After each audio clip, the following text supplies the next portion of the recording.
Welcome back to Upskill Academy. या लेक्चरमध्ये आपण लातूर जिल्हा पोलीसचा सेकंड पार्ट बघणार आहोत, पेपर झालेला. क्वेश्चन आहे बघा, 12 + 52 डिवायडेड बाय 13 + 9 × 2 इक्वल्स टू किती? बॉडमासचा रूल आहे. आपल्याला माहिती आहे आधी डिव्हिजन होते आपलं. मग 52ला जर 13ने डिवाइड केलं किती येईल? 13 × 13 13 × 52. मग आता राहिलं काय? 12 + 4 + 9 × 2 किती? 18 इक्वल्स टू क्वेश्चन मार्क. 12 आणि 4 किती? 16. 16 + 18 इक्वल्स टू क्वेश्चन मार्क. बेरीज करा. 8 आणि 6 14, हातचा 1 2 आणि 1 3. म्हणून या क्वेश्चनचा आन्सर असेल 34, ऑप्शन नंबर 3. नेक्स्ट क्वेश्चन आहे बघा, अशाच टाईपचा आहे. काय दिले? 24 ब्रॅकेट दिले, 84 इथं 2 ब्रॅकेट, 42 इथं ब्रॅकेट आणि इथं 48. तर इक्वल्स आपण म्हणजे इथं साईन कोणते येतील असं विचारले. त्या क्वेश्चनचा आन्सर असणार आहे बघा ऑप्शन नंबर 4. म्हणजे इथं कोणती साईन येणार आहे? इथं इंटू येणार आहे. त्याच्यानंतर इथं डिवाइड येणार आहे. म्हणजे 24 पहिल्या ह्याच्यामध्ये काय बघा, इंटूची साईन येईल. त्याच्यानंतर काय 84, पुन्हा इथं काय असणार आहे? दुसरी साईन डिवाइडमध्ये असणार आहे. त्याच्यानंतर आहे 42 आणि इक्वल्स टू 48. येते का बघा? 42 ची डबल आहे 84, 24 दोन्ही 48 इक्वल्स टू 48 आलं. त्याच्यामुळे ऑप्शन असणार आहे ऑप्शन नंबर 4. नेक्स्ट क्वेश्चन आहे बघा, पुढीलपैकी सर्वात मोठा अपूर्णांक कोणता असं विचारले. 11/12 ह्याला जर सॉल्व्ह केलं तर ह्याची व्हॅल्यू किती येते बघा? 0.9166 येते. त्याच्यानंतर 16/17 ह्याला जर आपण डिवाइड केलं तर ह्याची व्हॅल्यू येते 0.9411.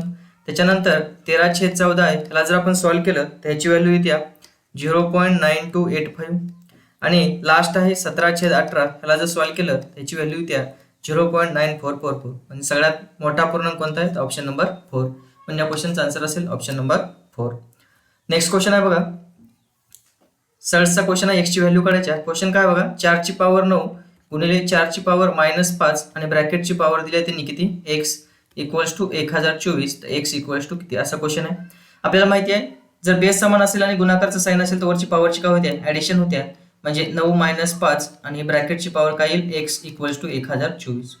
मग ह्याला जर सॉल्व्ह केलं तर 4 ची पॉवर किती? 9 मधून 5 गेले 4, 4 ची पॉवर 4, ब्रॅकेटची पॉवर x इक्वल्स टू 1024. ह्याला आपण असं लिहू शकतो बघा, 4 ची पॉवर 4x इक्वल्स टू 1024. मग मी 4 ला 2 च्या पॉवर मध्ये लिहू शकतो. 2 ची पॉवर 2 आणि ब्रॅकेटची पॉवर किती आहे?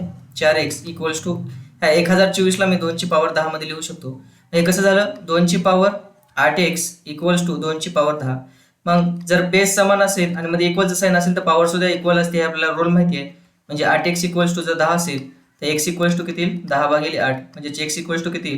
2 पंचे 10 आणि 2 चौक 8. म्हणून x ची व्हॅल्यू असणार आहे 5/4, ऑप्शन नंबर 4. नेक्स्ट क्वेश्चन आहे बघा, 65 विद्यार्थ्यांच्या सहलीचा एकूण खर्च दिला त्यांनी किती? 7,800. 65 विद्यार्थ्यांच्या सहलीचा एकूण खर्च आहे 7,800. तर विद्यार्थ्याच्या खाली विद्यार्थी लिहा. तर 90 विद्यार्थ्यांच्या सहलीचा एकूण खर्च किती? त्रैराशिक मांडायचे. तिरकस गुणाकार करा. 90 गुणिले 7,800 डिवायडेड बाय 65 येऊन जाईल. 13चा पाढा म्हणा. 13×5 = 65, 13 88, 0 0 5 1 5 उरला 1 झाले 10, 5 2 10. 120 गुणिले 90 0 0 12 9 अष्टोदर्शन. म्हणजे 90 विद्यार्थ्यांच्या सहलीचा खर्च असणार आहे 10,800. नेक्स्ट क्वेश्चन आहे बघा, 15 मजूर रोज 8 तास काम करून एक काम 18 दिवसात पूर्ण करतात. तर 16 मजूर 9 तास काम करून किती दिवसात पूर्ण करतील? M1 D1 चा formula M1 D1 H1 equals to M2 D2 H2. M1 किती आहेत? 15 मजूर. किती तास काम करलेत? 8 तास. किती दिवसात? 18 दिवसात. M2 किती मजूर आहेत? 16 मजूर. किती दिवसात काम म्हणजे किती तासात करलेत? 9 तासात. आणि किती दिवस लागतील? D2 ची व्हॅल्यू काढायची.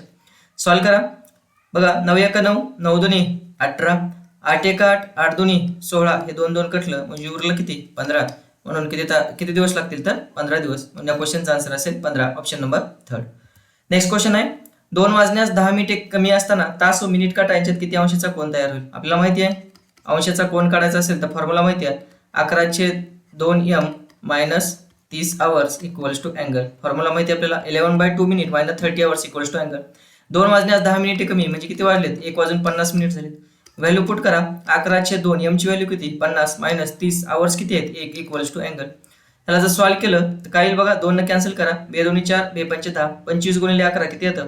275 - 30 इक्वल्स टू किती येईल? अँगल.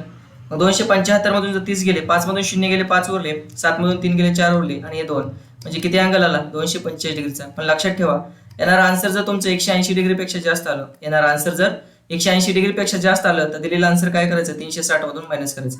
म्हणून 360 मधून 245 मायनस करा, आन्सर येऊन जाईल 10तून 5 गेले 5 उरले, 5 मधून 4 गेला 1 उरला, 3 मधून 2 गेला 1, म्हणून फायनल आन्सर असेल किती 115 डिग्री. म्हणून या क्वेश्चनचा आन्सर असेल 115 डिग्री.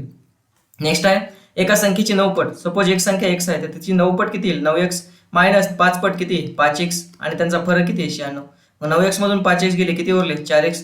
तर 4x म्हणजे 96 असेल तर x म्हणजे किती येईल 96 भागिले 4 म्हणजे x ची व्हॅल्यू किती येईल 4 2 8 4 चौक 16. मग x ची व्हॅल्यू आली 24 म्हणजे ती संख्या किती आली 24. तर त्या संख्येचे 3/8 पट किती. पट म्हणजे गुणाकार असते, पट म्हणजे गुणाकार 3/8 पट. 8 1 8 8 3 24 तर 3 गुणिले 3 किती 9. म्हणजे या क्वेश्चनचा आन्सर असेल 9.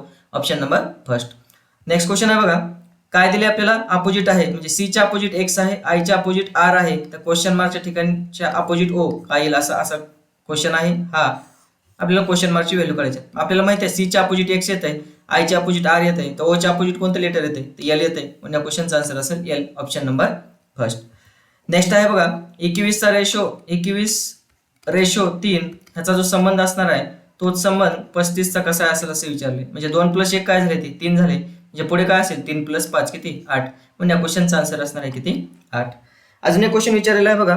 अंडर रूट मध्ये आहे √2 √2 √2 √2 असं 5 वेळेस आहे 1 2 3 4 अजून एक आहे.